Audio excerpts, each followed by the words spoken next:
Membre incontournable du Club Dorothée, Bernard Minet évoque ses deux petites filles dans le documentaire de TF1 sur les stars des années 80.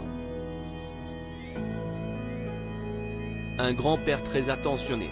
Les fans de Chantal Goya et du Club Dorothée étaient aux anges, ce mardi 11 juillet 2023. TF1 diffusait effectivement un documentaire sur les stars qui ont bercé l'enfance de ceux qui ont grandi dans les années 80 et 90. L'occasion d'entendre l'infatigable chanteuse de Bécassine et Pandi Panda évoquer tant les grands moments de sa carrière que ses regrets, mais aussi de découvrir le quotidien de Bernard Minet, le fameux interprète des génériques de Bioman ou des Chevaliers du Zodiaque. Bernard Minet se confie sur ses deux petites filles. Car après avoir créé les mélodies qui sont restées gravées dans les mémoires de tous les grands enfants, le membre des Musclés est devenu papa, puis grand-père. Aujourd'hui, il a deux petites filles âgées de 11 et 13 ans, qu'il ne cesse de gâter. Suivi par les caméras de la Une, en plein shopping dans un magasin de jeux, Bernard Minet se confie sur son rôle de papy. La grande est, au collège, en 4e, elle a des bonnes notes. La petite aussi, en spell M2-bas, CIST important, après CIST le passage en 6e.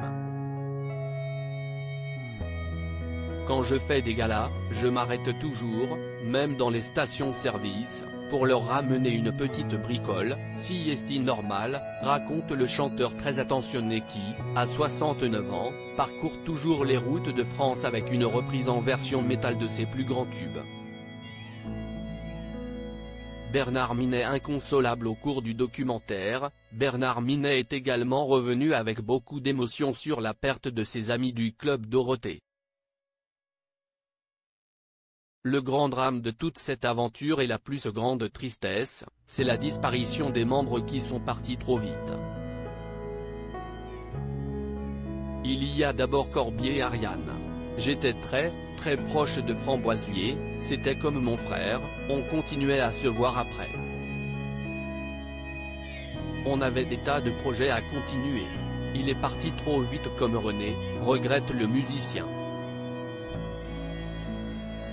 Pendant 3 ans après leur disparition, je ne regardais plus quand ça passait à la télé la nuit et que je tombais dessus. Et même les photos sur les réseaux sociaux, j'avais beaucoup de mal. Puis il y a eu un moment où j'ai regardé et j'étais content de les voir, a-t-il conclu.